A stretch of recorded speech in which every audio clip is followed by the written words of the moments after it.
siempre afirmándolo en la verdad. Empezamos el domingo pasado, dije que no solamente iba a predicar, sino que quería compartir con ustedes un estudio sobre esos temas que me apasionan, y es la soberanía de Dios. Y hoy vamos a ver la segunda parte, pero tengo una buena y una mala noticia. ¿Cuál quiere primera? ¿La mala o la buena? Bueno, la mala es que hoy no vamos a acabar. No, porque algunos, no, otra vez vamos a ver. Y la buena es que hoy vamos a tomar el tiempo para profundizar en algo que va a afirmar nuestras vidas y que nos va a ayudar a adorar con entendimiento a ese Dios gran yo soy, poderoso. Para los que no estuvieron el domingo pasado, quiero tocar varios puntos rápidamente para que usted se ponga al hilo. Aún le recomiendo que consiga los CDs. Van a ser en total 3 CDs y allá con Joana vamos a hacer una promoción, los 3 por el precio de 2, para que usted se lleve esta enseñanza poderosa que se titula Disfrutando su soberanía. Y quiero hacer ese resumen. Veíamos que una de las verdades en la Escritura, de la cual es revelada, no solamente para ser estudiada, sino para ser anunciada y disfrutada, es la soberanía de Dios. Indicábamos que esa parte de la soberanía de Dios es tan profunda que ni siquiera logra que abarquemos todo, porque significa una soberanía absoluta. Y estamos viendo la soberanía de Dios como tal vez pocas veces se habla, es que es en relación con el poder del diablo, con el poder limitado que tiene el diablo. Porque es interesante, ya le dije que el diablo tiene cierto poder y no lo podemos negar. Pero lo más interesante es saber que por encima del poder de Satanás, del diablo, como usted le quiera llamar, existe un Dios soberano, que todo lo está permitiendo con un propósito bueno, porque Él es santo. Ahora, eso ya crea en nosotros una confianza, saber de que nuestras manos, nuestra vida, saber de que aún nuestro futuro no está en las manos nuestras, no está en las manos del diablo, está en las manos de Dios soberano. Aún todo lo que pasa en este mundo está en las manos de Dios, controlado por Él. Y habíamos visto que son 5 aspectos, de los cuales vimos 3, por lo cual estamos llamados a gozarnos en la soberanía de Dios. Dije que primero que estamos llamados a gozarnos porque Dios es soberano sobre el poder de Satanás en el mundo. Le dije que Satanás es conocido en la Escritura como el príncipe de la potestad del aire, el príncipe de este mundo, el Dios de este siglo. Así que es algo que está ahí, es algo que no se puede negar. Pero afirmamos que por encima de ese poder está el poder de Dios, Dios todopoderoso, donde está toda potestad, todo principado, todo dominio, imperio sujeto y gobernado por ese Dios nuestro soberano. Que aunque Satanás puede ser el príncipe de este mundo, Él sigue siendo el rey de reyes. Que aunque Satanás siga siendo el Dios de este siglo, Dios sigue siendo el Dios del universo, de toda la creación, de la eternidad. Así que por eso debemos gozarnos, porque nuestra vida y las manos y la vida de la tierra, del universo, están en las manos de Dios. La segunda razón por la cual nos debemos gozar, haciendo el resumen, es porque Dios es soberano sobre el poder de Satanás en los desastres naturales. Hablamos que hay desastres naturales como tsunamis, terremotos, huracanes, tormentas, inundaciones, y la mayoría de nosotros asumimos que el que está controlando eso es el diablo. Tiene una gran parte de verdad, pero por encima de todo el que está controlando eso es Dios, porque la creación no le hace caso al diablo, la creación le hace caso a Dios. Y aunque la creación está caída, Dios todavía sigue teniendo gobierno y la creación se sujeta al mismo. Veemos cuando él le dijo al viento, calla y enmudece, inmediatamente cesó. Interesante como veíamos Eliú que le afirmaba a Job, que aún lo que Dios ha creado, las nubes, muchas veces Él permite que las nubes vengan y en la lluvia con diferentes propósitos, por causa de la tierra, por causa de su misericordia o por causa para azotar y disciplinar. Ese es Dios. Por lo tanto, todo desastre natural está controlado por las manos de Dios. Y lo último que vimos, que Dios es soberano sobre el poder de Satanás para acabar con la vida de las personas. entendiendo esto que Satanás es conocido en la Escritura como el homicida desde el principio. Y aunque podamos creer que, aunque esa es una verdad, por encima de eso hay otra verdad, que el que tiene el poder de la vida y de la muerte es Dios mismo. Y si Dios le place y deja que toque a alguien para quitarle la vida, no se la está quitando el enemigo. Dios está controlando eso, porque el único que tiene la última palabra sobre la vida y sobre la muerte es Dios mismo. Santiago dijo, si quiere Él viviremos, y si no quiere, no viviremos. No hay nadie que viva que Dios haya determinado que muera, y no hay nadie que muera que Dios haya determinado que viva. Ese es nuestro Dios, el Dios soberano. Y hoy desde otra faceta quiero ver la cuarta característica, razón por la cual debemos regocijarnos y disfrutar esa soberanía. Y quiero que me acompañe al primer libro de las Crónicas.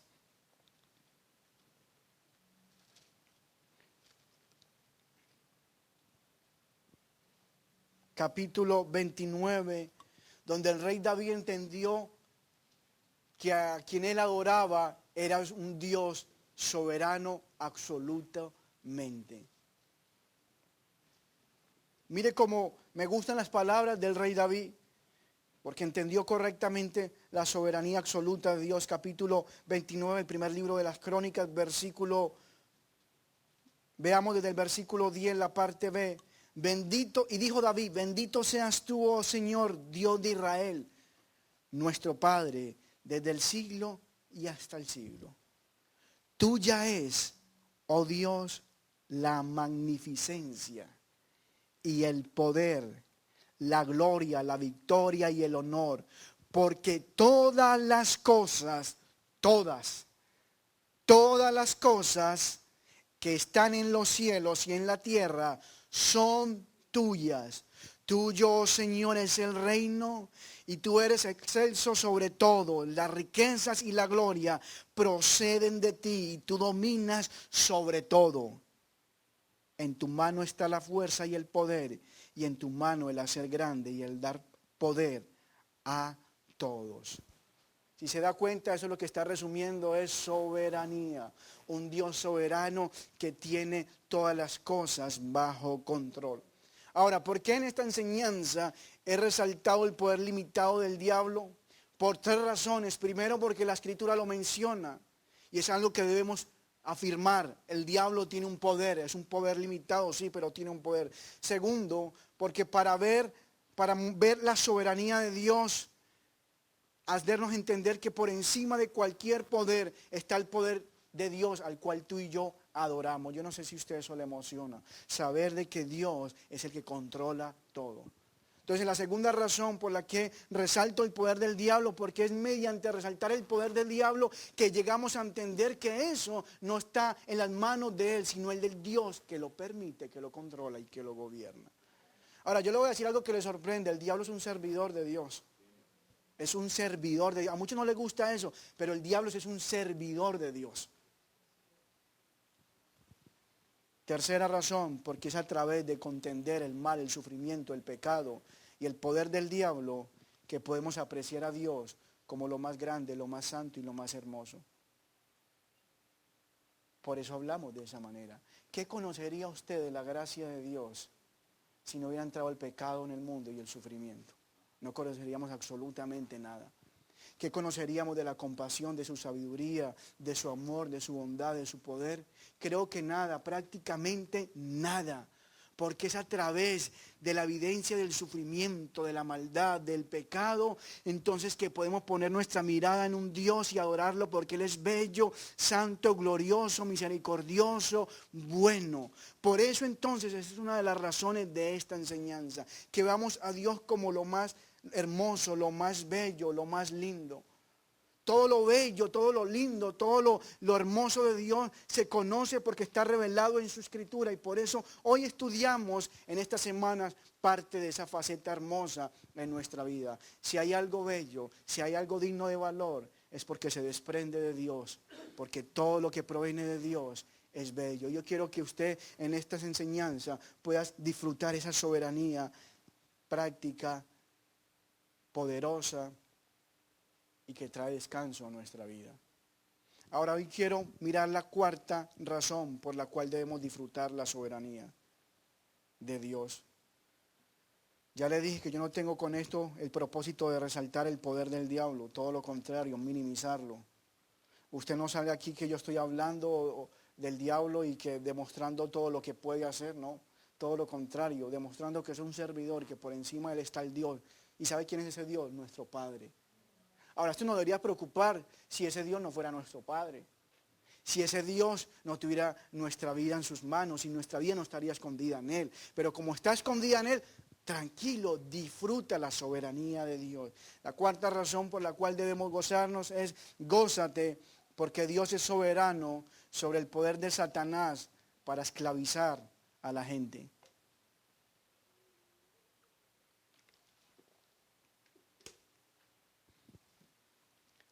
Antes de eso quiero afirmarle para comprender lo que quiero decir.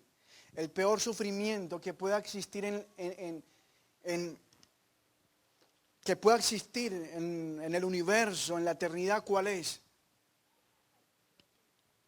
¿Cuál es el peor sufrimiento que puede llegar a existir?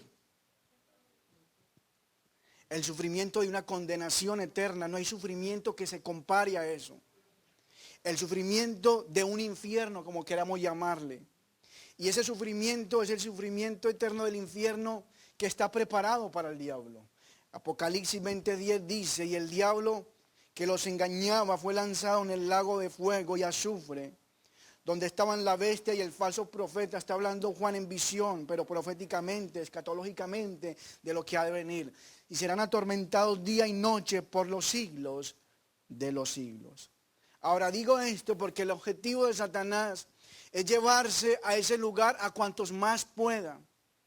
Es llevarse a ese lugar no solamente él y los ángeles caídos, sino a cuanta humanidad logre él querer llevar. Ese es el objetivo, no estoy diciendo que es el propósito final. Ahora, para eso, Satanás usa una de las armas más letales del arsenal que él tiene, y es la ceguera, la esclavitud al pecado. Es por medio de la esclavitud de la gente, de la ceguera, que el diablo tiene el control, aparentemente, para creer que esas personas están destinadas al mismo lugar para él. Ahora, ¿por qué los tiene ciegos? ¿Por qué los tiene ciegos? Porque el Evangelio, los tiene ciegos al Evangelio, porque el Evangelio es poder de Dios para salvación. Por lo tanto, cuando la persona está ciega por el mismo enemigo, está siendo alejada de la verdad de la vida eterna. Pablo dice en Romanos 1:16, porque el Evangelio de Dios es porque el Evangelio es poder de Dios para salvación a todo aquel que cree. Ahora, note que el diablo tiene ese poder. Y lo digo entre comillas porque usted va a ver cómo se desprende esta enseñanza. Y el Pablo lo describe y lo afirma de esa manera. Vaya a 2 Corintios 4.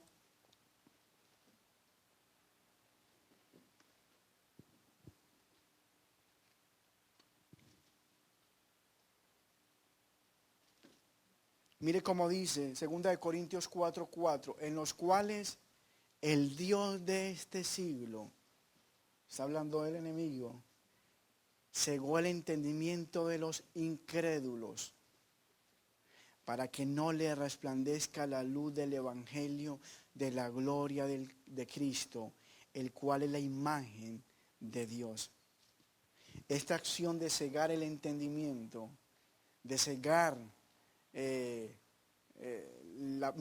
cegarlos para que no les alumbre la vida de Cristo, es un arma que Satanás usa. Ahora usted pudiera creer, bueno, entonces la salvación está en las manos del diablo. Porque si él cegó el entendimiento de la vida de ellos, ¿quién tiene esperanza? Usted pudiera creer que ese poder, entonces yo estoy dimensionando al diablo y lo que no quiero es, tranquilo, gózate en la soberanía de Dios, porque aunque el diablo tiene la capacidad de cegar el entendimiento, es el Dios de este siglo, por encima de él está un Dios que gobierna y que quita toda ceguera, quita toda esclavitud y vence toda opresión. Por eso en este punto más crítico que estamos hablando de la soberanía, el diablo no es soberano, Dios lo es. Mire que más adelante, Pablo, 2 versículos más adelante, da y afirma esta verdad. Porque si Pablo hubiera cortado el pensamiento ahí, habría un gran debate, un gran hueco, un gran conflicto doctrinal. Y desafortunadamente lo que se mueve en muchas congregaciones, que se le da más poder al diablo, que el hombre debería estar luchando con el diablo para arrebatarle las cosas, cuando no entendemos que por encima de él está Dios controlando. Cuán agradecidos debemos ser de esta verdad, que aún ni siquiera la condenación, la perdición y la salvación están en las manos del hombre, ni en las manos del diablo, sino en las manos de Dios. Mire Pablo como lo dice 2 versículos más adelante para escribir que Dios tiene el poder de quitar toda ceguera. Versículo 6, porque Dios, causa y efecto, porque Dios, que mandó que de las tinieblas resplandeciese la luz, es el que resplandeció en nuestros corazones para iluminación del conocimiento de la gloria de Dios en la faz de Jesucristo. Aquí Pablo está haciendo una comparación entre la creación de la luz al principio de la creación de Génesis y la manifestación de la luz en el corazón del hombre esclavo y oscuro. En otras palabras, lo que está diciendo, de la misma manera que la luz resplandeció en la creación y fue hecha la luz, de la misma manera la luz resplandece en el corazón de un hombre atado, ciego a la vida de Dios, cuando Dios dice sea la luz. En otras palabras, cuando Dios dice sea la luz se manifiesta tanto en lo natural como en lo espiritual. Por eso entonces esto es un gran descanso. Pablo está entendiendo que su salvación no estaba en las manos de él. De hecho, él lo mismo lo explica por mucho tiempo, que jamás logró justificarse aún todo lo que había hecho, ni mucho menos le está atribuyendo que el diablo tiene el control sobre esa situación, sino Dios mismo en nuestra vida. Mi hermano, usted ya debería gozarse en esa verdad. No fue que usted le ganó al diablo, el diablo se cansó de oprimirlo a usted y se fue con otro, entonces usted tuvo la oportunidad libre para encontrar a Dios, vio una luz por allá al fin del camino. No, porque tú y yo estábamos en esa opresión. ¿Sabe qué nos dice esto? Leyéndolo al revés, que sí es verdad, no teníamos esperanza, que sí es verdad, estábamos ciegos, que sí es verdad, estábamos esclavos al pecado, hijos de naturaleza, controlados por la misma simiente, por la misma naturaleza del diablo.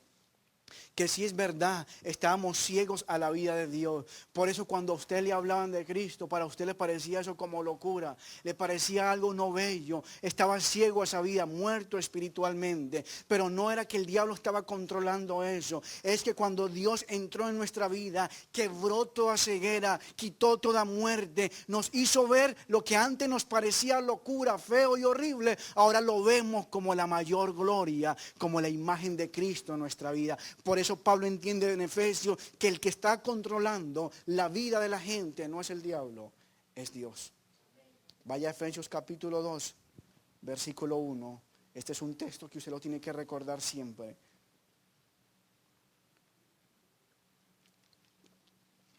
Y Él os dio vida a vosotros cuando estaban muertos en vuestros delitos y pecados, en los cuales anduviste en otro tiempo, siguiendo la corriente de este mundo. Ahora, no hable en tercera persona, involúcrese usted ahí. Hable usted mismo, yo era el que estaba ahí, conforme al príncipe de la potestad del aire. Mire que no niega Pablo el poder del diablo. El espíritu que ahora opera en los hijos de desobediencia, entre los cuales también todos nosotros vivimos en otro tiempo, en los deseos de nuestra carne, haciendo la voluntad de la carne y de los pensamientos, y éramos por naturaleza hijos de ira, lo mismo que los demás. Usted no era mejor que los demás, usted no era diferente. Tú y yo éramos igual de pecadores. Esta era nuestra descripción. ¿Sabía que a usted nadie le había radiografiado su pasado? Ahí está su pasado y el mío. No tenemos nada de qué alegrarnos. Pero Me gusta que Pablo dice, pero. Ese es un pero de Dios que debe sacarnos a nosotros un gozo, un gloria a Dios. Ese es un pero de esas escrituras que está por encima de cualquier, porque ese pero significa que Dios está por encima de cualquier cosa que aparentemente se vea imposible. Pablo dice, pero, es verdad que Satanás nos tenía como hijos de desobediencia. Es verdad que era el príncipe de la potestad del aire. Es verdad que estábamos muertos en nuestros delitos y pecados. Pero Dios, que rico en misericordia, por su gran amor con que nos amó, aún estando nosotros muertos en pecado, nos dio vida juntamente con Cristo. Por gracia soy salvo. Y juntamente con Él nos resucitó y asimismo nos hizo sentar en los lugares celestiales con Cristo Jesús, para mostrar en los siglos venideros las abundantes riquezas de su gracia en su bondad para con nosotros en Cristo Jesús. Mi hermano, gózate, porque por encima del poder del diablo para esclavizar a la gente está el poder soberano de Dios para romper toda esclavitud, toda ceguera y toda muerte espiritual. Aunque Satanás hace todo lo posible, el que determina quién es salvo es Dios. ¿Sabe? Yo no le atribuyo ningún poder al diablo en cuanto a la salvación. Sería insensato decir estas personas se fueron porque el diablo los controló. Porque entonces estaríamos estableciendo que entonces hay otro soberano.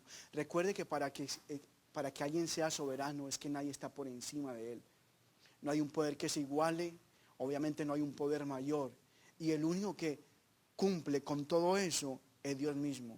Si hay un atributo que a Dios le gusta que se describa y se entienda en la escritura, la soberanía. Porque lo que está diciendo es que todo Él lo tiene bajo control, que todo Él es todopoderoso sobre cualquier potestad, resistencia. Me gusta como dice 2 de Timoteo 2:24. Vaya rápidamente ese texto.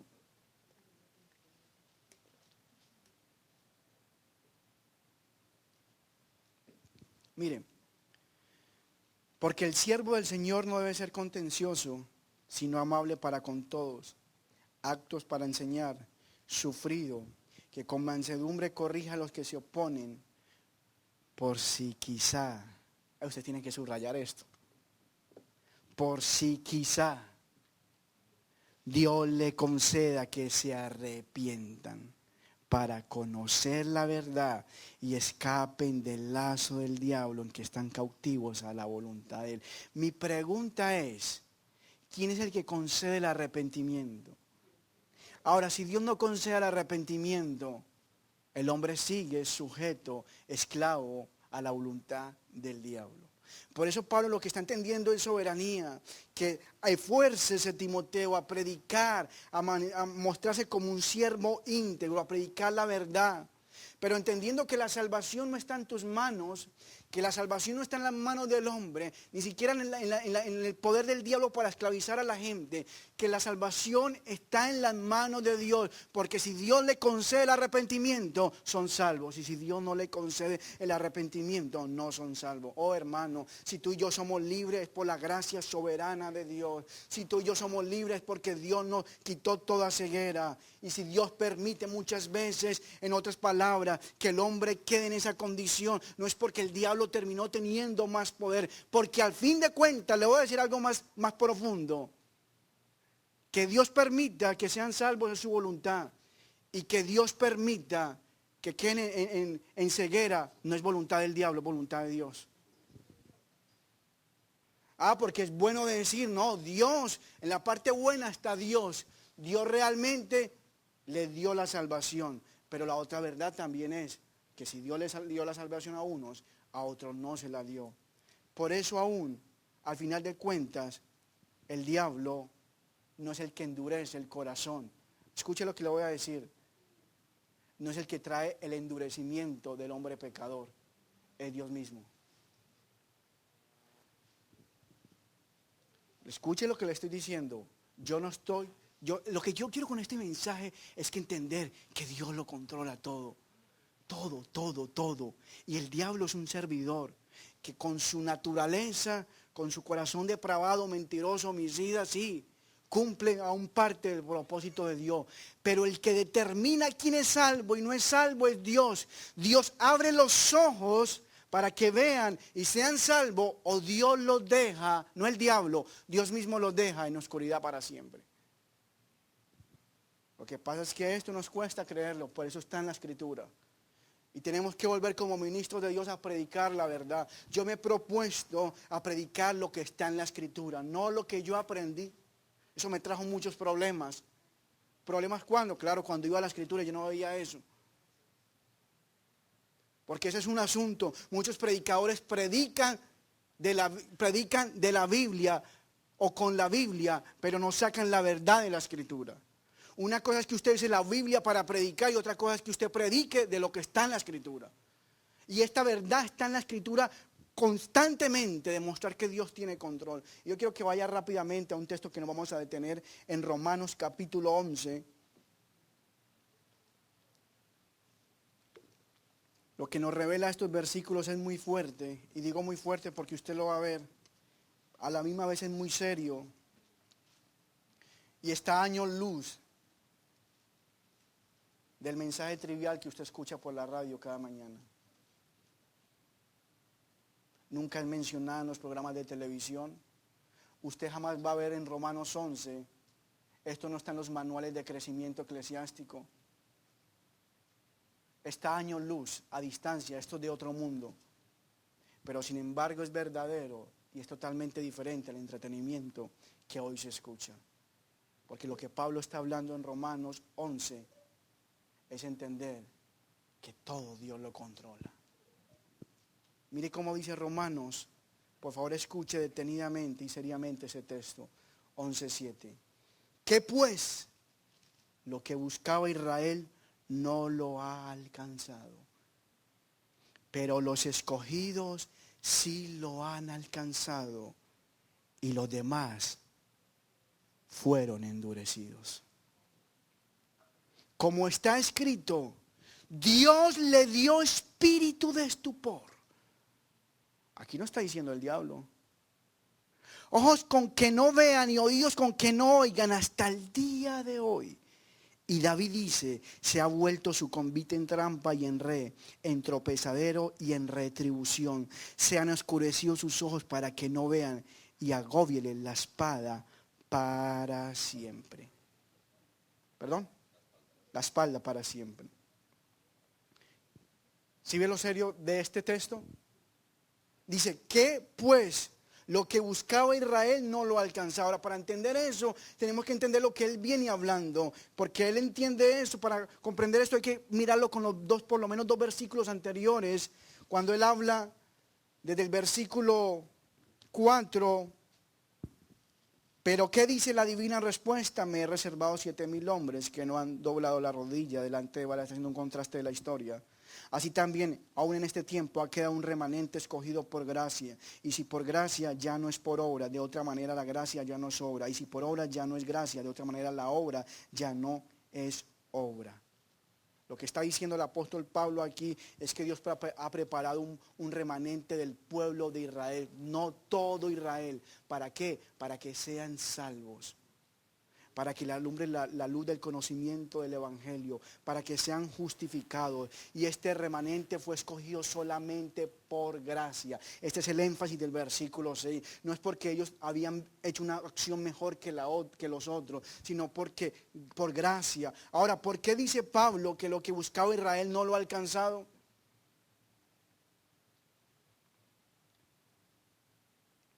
Debemos responder esa pregunta. ¿Por qué dice Pablo que lo que buscaba Israel no lo ha alcanzado? Porque Israel como un todo de nación no es salvo. Porque Israel como un todo de nación geográfica no ha sido escogido para salvación.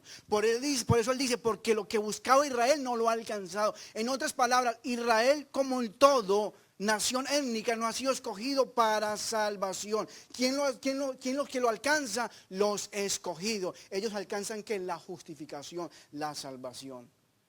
Ahora uno le podía preguntar, Pablo, entonces, ¿qué pasa con el resto? Está bien, yo entiendo que un remanente haya sido escogido por gracia, pero ¿qué pasa con el resto? ¿Dónde está el otro resto que no lo ha alcanzado? Y mire la respuesta de Pablo en el versículo 7, los demás fueron endurecidos. Solamente piense en esta frase y compárele con el cristianismo y evangelio que hoy se escucha. Esta es una frase fuerte. Esta es una frase que nosotros cambiaríamos para el estilo de hoy. Nosotros, siendo el apóstol Pablo, ¿qué hubiéramos escrito? Pero lo que buscaba él no lo ha alcanzado, porque rechazaron creer, porque el diablo los tuvo sujeto a esclavitud. Y aunque eso es una verdad, quedaría inconcluso, porque entonces el soberano es el hombre, el soberano es Dios. Y lo que Pablo dice, Pablo no le tiene miedo a lo que piensa la gente. Pablo lo habla claramente y dice, no lo han alcanzado porque fueron endurecidos. Él sabía que detrás de la salvación no estaba la voluntad del hombre, no estaba el dominio del diablo, que detrás de la salvación estaba Dios. Ahora, esta es una verdad que debemos creer, que debemos ver, que debemos comprender, que debemos anunciar y que debemos disfrutar. Porque cada vez que yo entiendo eso, es que es más gracia le doy yo a Dios. ¿Cómo yo no le voy a dar gracias saber que mi salvación estuvo desde el principio en sus manos? ¿Cómo no le voy a dar gracias que entender que Él me libró de esa potestad donde no había esperanza? Ahora, yo sé que con este texto se generan 3 preguntas por lo menos y las que quiero analizar en esta tarde. En Romanos 11 vemos 3 preguntas que tal vez usted se estará preguntando. ¿Qué es este endurecimiento? ¿A qué se refiere? Y lo puse de esta manera. Este endurecimiento es una incapacidad controlada por Dios que impide que el hombre pecador pueda ver y creer en Dios. Lo repito, este endurecimiento es una incapacidad controlada por Dios que impide que el hombre pecador pueda ver y creer en Dios. Mire cómo dice el texto, como está escrito, Dios le dio espíritu de estupor, ojos con que no vean y oídos con que no oigan hasta el día de hoy. Este endurecimiento significa una insensibilidad espiritual, ceguera y sordera a la luz del evangelio. Lo interesante del texto es que dice que Dios mismo se lo dio. Ahora, Pablo no está desfasado porque Pablo entiende que el que gobierna es Dios. Y esa es una verdad que Jesús le enseñó a los discípulos en Marcos capítulo 4. Si usted se va ahora, usted sacará la peor conclusión de este mensaje. De hecho, usted ya puede estar pensando en un Dios malo. Ya puede estar pensando en un Dios arbitrario. Ya se están levantando objeciones sobre la cabeza, un Dios injusto. ¿Cómo va a endurecer los corazones de la gente?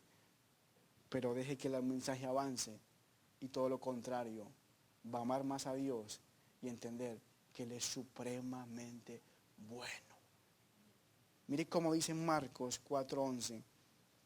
Y les dijo, a vosotros os he dado saber el misterio del reino de Dios, mas a los que están fuera, por parábolas, todas las cosas. Para que viendo, vean, y no perciban, y oyendo, oigan, y no entiendan, para que no se conviertan. Ojo, no dice para que se conviertan. Para que no se conviertan y les sean perdonados los pecados. Yo nunca he escuchado un mensaje de Jesús de esta manera. Eso es lo que yo tengo un día ganas de escribir. Le dije la otra cara de Jesús, a Jesús que no nos han hablado.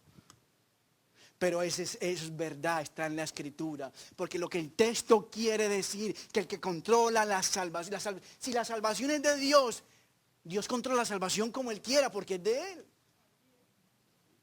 Si la salvación es de Él y Él es puro, santo, jamás ha pecado, por lo tanto cada decisión que Él tome es buena y nadie jamás puede culparle de algo malo, de arbitrario, acusarlo de injusto. Ahora yo voy a aclarar algo, este endurecimiento no es lo que usted está pensando, que la gente quiere creer en Cristo, entonces Cristo les impide que crean. Todo lo contrario, este endurecimiento significa que la gente ni quiere ni puede creer en Cristo.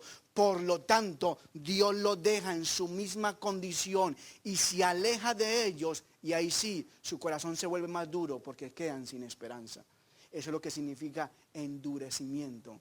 No es que el hombre quiera, oh, yo quiero aceptar, pero lastimosamente Él endureció mi corazón. Eso jamás está. Oh, yo quiero amar a Dios, pero realmente Él me puso. No. Todo lo contrario, el hombre pecador no quiere y no puede llegar a amar a Dios. Por lo tanto, en vez de Dios estar con él para darle esperanza, lo que hace, se hace a un lado y le dejan su misma condición. Y al él hacerse a un lado, la condición pecadora, la depravación que tiene, la muerte espiritual, se magnifica en todo su esplendor. No es que Dios está obligando al hombre a que peque. Está permitiendo que continúe pecando sin esperanza. Lo está dejando a su misma condición. De esa manera el hombre queda endurecido sin esperanza. Eso es endurecimiento. ¿Me hago entender? Porque no quiero que piense que entonces Dios está siendo injusto porque hay alguien bueno que no. Pablo lo entiende, por eso Romanos hay que leerlo todo como una sola carta, le dije. Y él en el capítulo 1, versículo 23, da esta idea de lo que es endurecimiento, de lo que es cuando Dios se aleja, lo que pasa. Versículo 23 dice, y cambiaron la gloria del Dios incorruptible, estaban en pecado ya, en semejanza de la imagen de hombre corruptible, de aves, de cuadrúpedos y de reptiles, por lo cual también Dios los entregó. Dios los hizo pecar, no, ya estaban. Ellos querían amar a Dios y glorificarlo, para nada. Querían darle las gracias a Dios, nada. Querían adorarlo, no, todo lo contrario. Entonces Dios, viendo esa condición, los entregó a la inmundicia en las concupiscencias de sus corazones, de modo que desobraron entre sí sus propios cuerpos. En otras palabras, los entregó, se alejó, y lo que estaban haciendo de pecado se magnificó a ese grado de poner su propio cuerpo en vergüenza. Ahora, ¿cuándo ocurre este endurecimiento, que es la palabra clave? La respuesta es desde los días de Moisés hasta hoy. Porque mire cómo dice el versículo 8, Dios le dio espíritu de estupor, ojos que no vean y oídos con que no oigan hasta el día de hoy.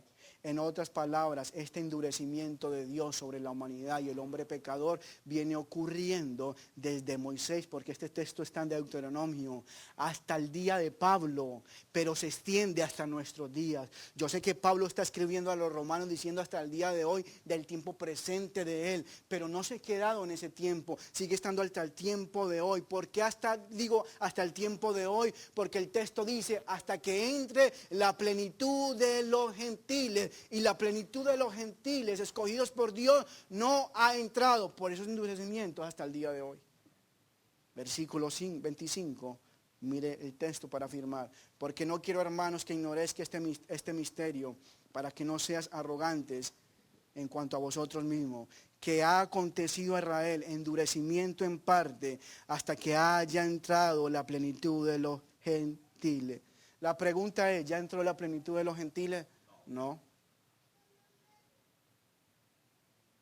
Y es un endurecimiento donde Dios, por eso es que cada vez que usted lee eso, hermanos, es que Dios como que orquestó todo, puso cada ficha, permitió el pecado, permitió la caída del diablo y aún de todo eso lo orquestó para el bien de su propia gloria, de su propósito eterno. Aún ese endurecimiento, el que indica cuándo acaba, no es el hombre, no es el diablo, es Dios. Oh, pero nosotros nos han enseñado que yo dejé de ser pecador porque un día acepté a Cristo. A nosotros nos han enseñado que yo dejé de ser pecador porque el diablo como que se cansó de mí, o el diablo ahí estaba entretenido, por mí oraron mucho. No, el endurecimiento no está en las manos del diablo. Yo dejé de endurecer, el que yo haya sido dejar de ser endurecido no estuvo en mis manos ni en las manos del diablo. El texto dice que Dios lo tiene determinado cuando finalizará. Ahora, la pregunta que surge, ¿por qué este endurecimiento es parcial? Porque Pablo dice que el endurecimiento ha acontecido a Israel en parte. ¿Por qué parcial? Porque el remanente escogido de Israel será salvo. Por eso es parcial. Como lo fue el remanente de Israel en los tiempos de Elías. Esto es muy clave para entender Romanos 11. ¿Por qué el endurecimiento es parcial? Porque el remanente, ya no está hablando de los gentiles, de Israel será salvo. Así como el remanente en los tiempos de Elías, que es lo que Pablo empieza en el capítulo 11 a hacer un contraste, fue salvo. Por eso es parcial. Por eso no es total.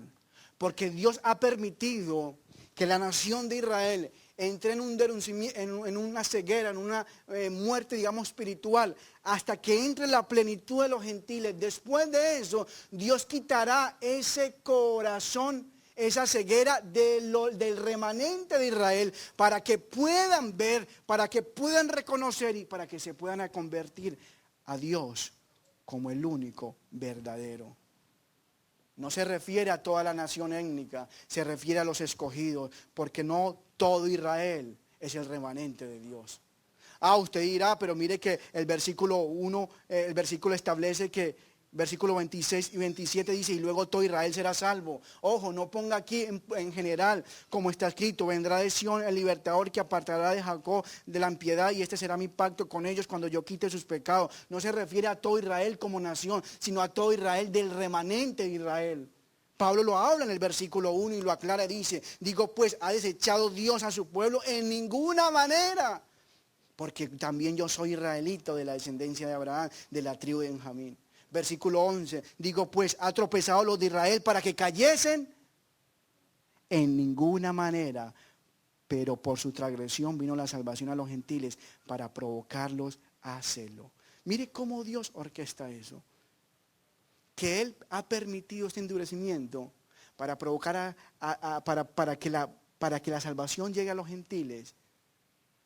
Y la salvación a los gentiles lo que produce es un celo en el remanente de Israel para que se conviertan a Dios. Es como un Dios orquestando las cosas. Permito que esta nación llegue a endurecerse para que por medio de ello la salvación llegue a los gentiles.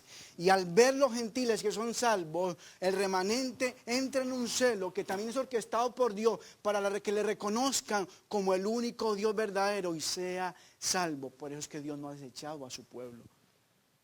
Mire como dice el versículo 14, por si en alguna manera pueda provocar a celo a los de mi sangre y hacer salvo a algunos de ellos. No a todos, a algunos de ellos. Yo no sé si está cogiendo la idea que yo quiero marcarle en esta tarde. Yo sé que el mensaje realmente no suena muy aplauso, muy gloria a Dios, pero lo que yo quiero llevarle a mostrar es darle gracias a Dios, que Él todo lo tiene bajo control. Dale gracias a Dios, porque su palabra nunca falla. ¿Qué es lo que uno pudiera pensar de este texto? ¿Qué es lo que uno pudiera pensar? Entonces la palabra de Dios ha fallado. Porque Jeremías 31, 33 dice que Dios le dio una promesa, una palabra, un pacto a Israel. Y le dijo, usted será mi pueblo y yo seré a Dios por ustedes. Pablo quitando ese argumento de que el evangelio pudiera fracasar, de que el evangelio algunos que han determinado ser salvos no se salven. Él dice, no, es que no todos los de Israel son descendientes de Israel. Por eso es que la palabra de Dios nunca falla, porque lo que Dios se propuso hacer con los elegidos, lo llevará a cabo y la palabra nunca falla. Quedan endurecidos los que Dios quiso que quedaran endurecidos y son salvos los que Dios determinó desde antes de la fundación del mundo para que llegaran al conocimiento. La palabra de Dios falla, aunque el Israel se pierda, no, porque el propósito nunca fue todo Israel. Capítulo 9 de Romanos, versículo 6. Dice Pablo, no que la palabra de Dios haya fallado, porque no todos los que descienden de Israel son israelitas. En otras palabras, no todo Israel físico es el verdadero Israel. Por eso es que la palabra de Dios no falla. Afianza la salvación a los elegidos. Pablo no está escondiendo nada aquí, iglesia. Pablo está mostrando que la palabra de Dios es hermosa, que los elegidos serán salvos. Hermano, cuando yo entiendo que la salvación y aún que Dios traiga iluminación, está en las manos de Dios. Eso es un Dios de que todo lo hizo perfecto. En la eternidad no habrá nadie que Dios no haya determinado que se salve, ni se perderá nadie que Dios haya determinado que se salve. O sea, en la eternidad no habrá nadie allá como un intruso. ¿Y usted qué hace aquí? Dios lo determinó. Pero tampoco nadie se quedará de los que Dios determinó que se salvara. Por eso Él lo permite todo para su gloria. Y la última pregunta, ¿cuál es el fundamento de este endurecimiento? ¿Por qué Dios hace eso? ¿Por qué Dios tiene que endurecer y en parte no endurece? ¿Por qué Dios endurece totalmente a algunos y en parte a otros? ¿Por qué Dios a uno le extiende su gracia y a otros les extiende su justicia? ¿Cuál es el fundamento?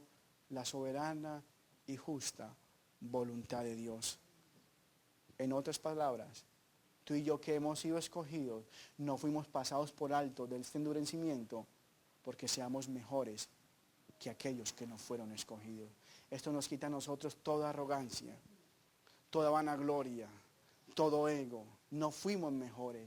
Esto tiene que ver con la gracia de Dios. Es decir, el endurecimiento es libre y voluntario de Dios. Porque cuando Dios, escuche esto, está endureciendo la vida del pecador, no está siendo injusto. Todo lo contrario, está haciendo lo más justo que puede.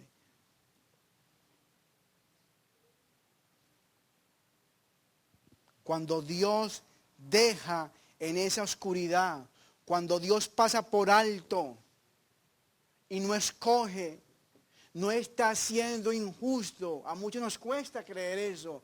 Todo lo contrario, si va a hablar de justicia de Dios, entonces es este versículo, que cuando Dios endurece el pecador a condenación eterna, está siendo justo en su máxima expresión.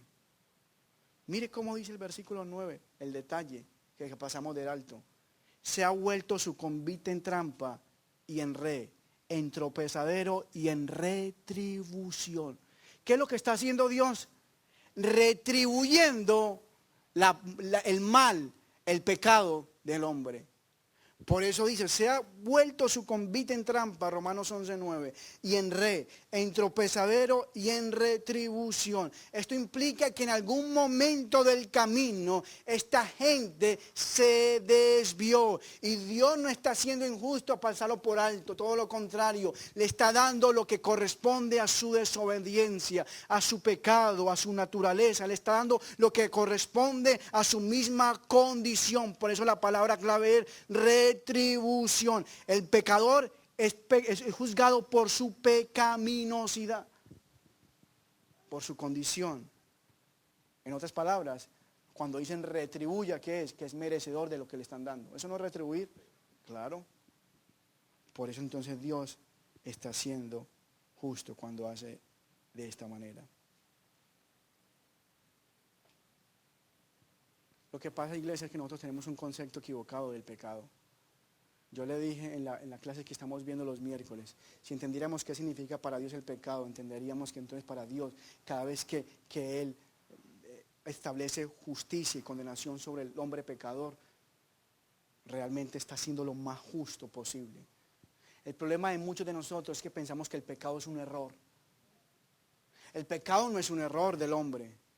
Un error es salir del carro de la carretera. Un error es usted hacer la tarea mal. Un error es equivocarse en algo. El pecado no es un error. El pecado es una traición contra la misma santidad de Dios. O sea, ¿tú crees que Adán y Eva tuvieron un error? Fue una traición contra el mismo Dios. Hoy se habla de pecado muy ligero. El pecado no es un error del hombre. El pecado es lo más detestable que Dios puede ver. Porque es la misma traición contra su santidad. Por eso cuando Dios está estableciendo de esa manera, entonces está tratando con un hombre que no es inocente. ¿Sabes? Yo me he encontrado con muchas personas que una de las cosas que más le cuestiona a la soberanía de Dios que no comprenden es esto. Y un predicador que no puedo olvidar, reconocido en alguna ocasión, dijo, yo no puedo aceptar esa doctrina de la soberanía absoluta de Dios. Y dijo así, aquellos que afirman que Dios es soberano, que elige a unos para salvación y a otros no, es lo más torcido que he escuchado en mi vida y se acerca peligrosamente a una blasfemia. Estoy hablando las palabras de él, porque muestra un Dios tirano, porque muestra a un Dios que tortura eternamente al inocente, a un Dios malvado y sin esperanza. El problema de esta afirmación es que no entendemos que el hombre no es inocente. El problema de esta afirmación es que pensamos que Dios está obligado a manifestar la gracia a todos. Entonces, si Dios está obligado a salvar a todos, ya no es gracia. Si Dios está obligado a salvar a todos, ya no es gracia. Olvidamos que Dios entonces, cuando permite dejar al hombre ahí, no, el hombre no es inocente. El hombre es malvado, malo. Hay un predicador que no le gusta que yo use la palabra depravación total. Bueno, incapacidad total. Y si no nos gusta esa expresión, yo le animo a que lea Romanos capítulo 3. No hay ninguno bueno, todos se desviaron. Todos lo rechazaron, despreciado. Por eso entonces, realmente, entender esto es que la salvación, la libertad, la ceguera y la esclavitud en última instancia, para nunca ver la luz, está en las manos de Dios. Ahora, ¿por qué se enoja en vez de alegrarse que usted no está en eso? Sí, yo no entiendo nunca esa conclusión. ¿Por qué se enoja? ¿Usted va a pagar las consecuencias del otro? No. Y esto no es como irresponsabilidad, no. O sea, nos enojamos por lo que el pecador jamás podrá refutarle. Porque nunca en la eternidad podrá refutarle, porque jamás quiso. O sea, pensamos que Dios va a hacer algo injusto cuando no escoge a los demás. Pero yo quiero que tú, para terminar, me acompañes a Romanos capítulo 9. Entender que Dios es el que determina quién son salvos. Y ni siquiera el diablo, escuche esto, determina quién se va al infierno. Dios. Romanos 9.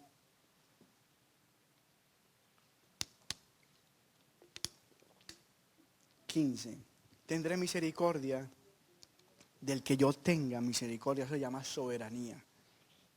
Y me compadeceré del que yo me compadezca.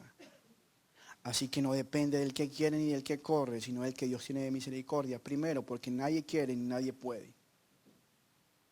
Porque la Escritura dice a Faraón: para esto mismo te he levantado, para mostrar en ti mi poder y para que mi nombre sea anunciado por toda la tierra. De manera de que quien quiere tiene misericordia, y al que quiere endurecer, endurece. Ahí ya se levantan las objeciones de un Dios injusto. Ahí ya se levantan los argumentos de Dios es un Dios malo. Ahí en vez de la gente ver la gracia, ¿sabe qué ve? La injusticia. Es increíble que un texto de estos lo lean enfocándose más en un Dios malo que en un Dios bueno. Pero continúa diciendo el apóstol Pablo para demostrar que esa objeción no tiene validez. Y es la objeción que muchos cristianos hacen ahora. Pero me dirás, ¿por qué pues inculpa a Dios? ¿Por qué? ¿Quién ha resistido a su voluntad? Mas antes, hombre, ¿quién eres tú para que alterques con Dios? Dirá el vaso de barro al que lo formó: ¿por qué me has hecho así? ¿O no tiene potestad el barro sobre el alfarero, sobre el barro, para hacer de la misma masa un vaso para honra y otro para deshonra? La clave por la cual Dios no está siendo injusto, porque Dios de la misma masa, y aquí no es la masa buena, es la masa caída. Por eso es que Dios no está siendo injusto. Dios no, de esa naturaleza caída, de esa masa, no puede hacer rescatar a algunos para gloria y otros preparados para ira. Claro que sí, porque la masa ya está caída. No es que Dios creó a algunos buenos y a otros los creó malos. Eso sí yo no creo. Eso ya es algo contradictorio a lo que dice la Escritura. Y ahí donde la Escritura no habla, yo tengo que callar. Pero donde habla, yo tengo que hablar. Y lo que establece el texto es de la misma masa. Tú no eras mejor masa que la otra. Tú y yo éramos la misma masa caída, pecaminosa, Romanos 3. Y de esa misma masa caída, aquí donde debemos enfatizar y hacer el énfasis de que la masa está caída, de que la masa es corrupta, de que el hombre está perdido. No es una masa buena, sino que Dios como alfarero, para su gloria, de esa masa caída, pudiera haberlo dejado todo y sigue siendo Dios. Pero mire cómo es de bueno. En vez de condenarlos a todos, prefirió salvar a unos para deleitarse en ellos Y sabe que lo más bueno, por lo menos yo, que yo estoy ahí. Oh, gloria a Dios. Este es un...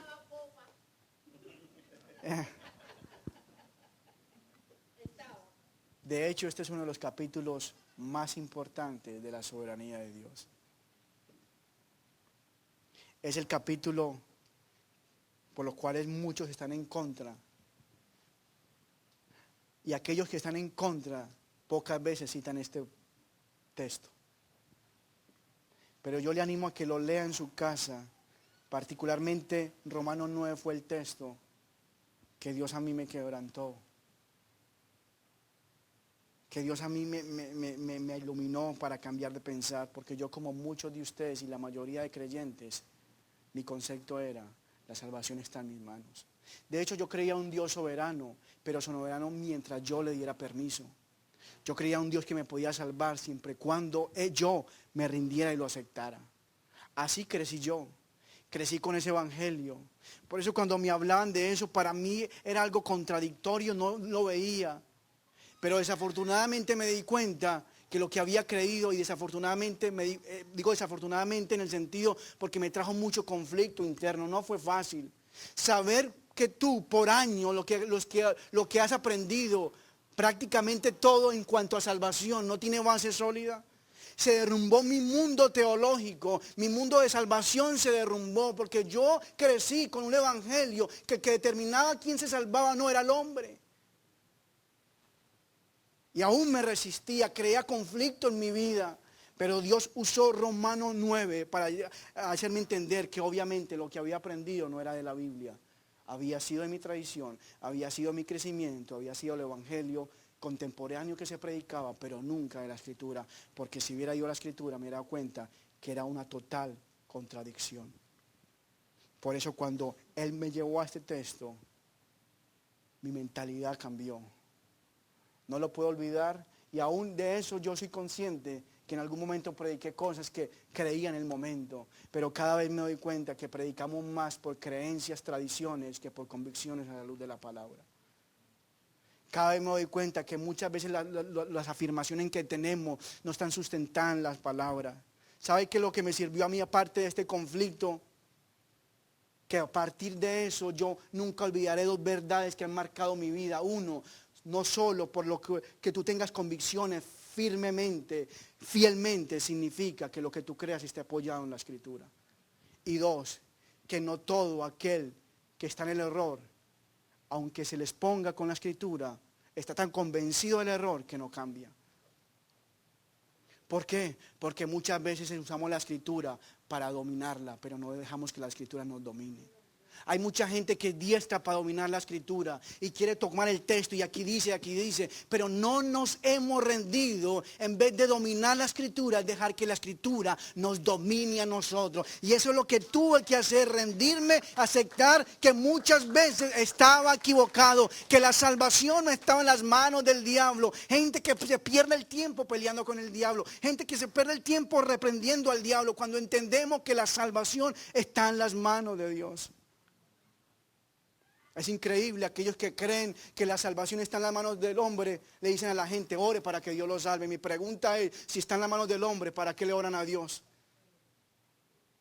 Eso es una incoherencia. No se ha dado cuenta que la gente cree que la salvación está en las manos del hombre. Si él decide, se salva, y si no decide, y sin embargo la familia es, no oremos para que fulanito se salve. ¿Para qué le oras a Dios en un Dios que no cree que la salvación está en sus manos, sino en las manos del hombre? Confía más bien en el hombre.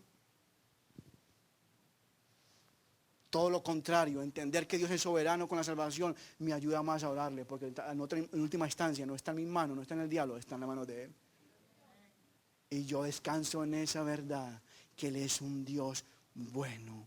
Por eso gracias a Dios de esta misericordia, que cuando se me iluminó, Dios me tuvo paciencia, Dios me pudo alumbrar y pude ver esto, se ha convertido en un pilar en mi vida, en algo que disfruto. Créame, hermano, yo no le estoy haciendo esto para controversia. La soberanía de Dios no es para escudriñarla y crear controversia. La soberanía de Dios es para anunciarla y disfrutarla. Por eso quiero que la encarne, que la ame. Yo no te estoy hablando para que salgas a pelear, todo lo contrario, para que salgas de ese lugar confiado que tu vida, tu salvación, tu familia, tu empresa, todo tu vida, tu salud está en las manos de Dios, no en las manos del hombre, ni en las manos del enemigo. Si conociéramos más a Dios, dejaríamos tantas peleas, reprensiones y guerras espirituales absurdas que no tienen sentido. ¿Para qué voy a reprender algo que está en la mano de Dios? Mire lo que dice un testimonio que quiero compartirle. Y es el testimonio de un reformador, de un hombre de los 1700, Jonathan Edwards, algunos lo conocen. Un hombre que Dios usó, americano en sus tiempos, pero que él entendió la soberanía, y quiero leerlo porque tal vez se identifica con mucha de nuestra historia o se está identificando aún si estás batallando con eso.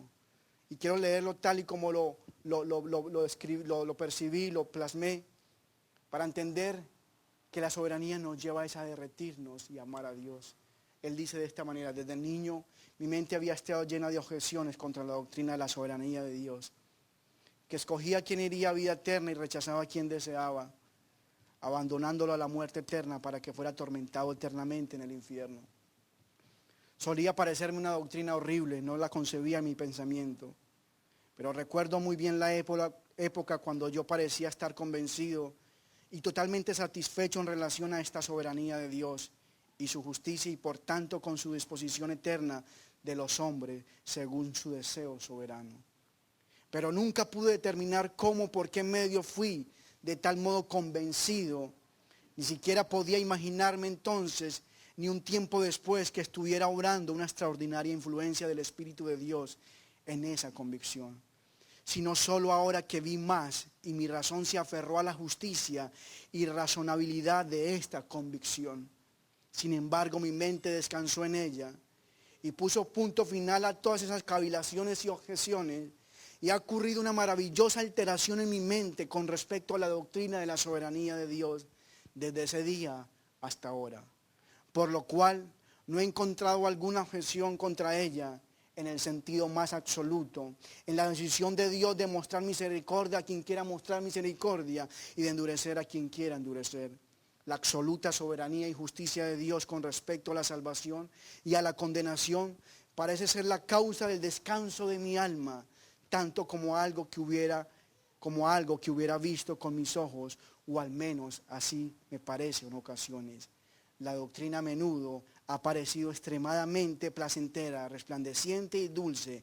La soberanía de Dios absoluta es lo que más disfruto reconocer y predicar de Dios. Oh, que Dios cree eso mismo en nosotros, porque te aseguro que muchas de las objeciones que estás teniendo hoy no son necesariamente porque la Escritura te muestra y te afirma lo que piensas, sino todo lo contrario, porque no has ido a las Escrituras. Que Dios nos ayude, hermano, y dale gracias a Él que fuimos rescatados de la esclavitud, de ese poder limitado del enemigo. Usted es un escogido de Dios. Usted es un hombre que debe disfrutar que su vida está en las manos de Dios. Usted es un hombre que hoy puede reconocer que ninguna potestad es más poderoso que Dios, que ningún demonio, que ninguna autoridad, imperio. Hoy lo que yo te estoy hablando es de un Dios todopoderoso. Gloria a Dios. Hoy lo que yo estoy hablando es de un Dios que todo lo controla, que todo lo ha hecho bello en su tiempo. Porque no hay poder que no sea sujeto a la voluntad de Dios. ¿Sabe? Mientras usted más entiende teología, más su adoración es con entendimiento. Porque mi adoración, mi doxología, parte de mi conocimiento correcto de que yo tengo de Dios.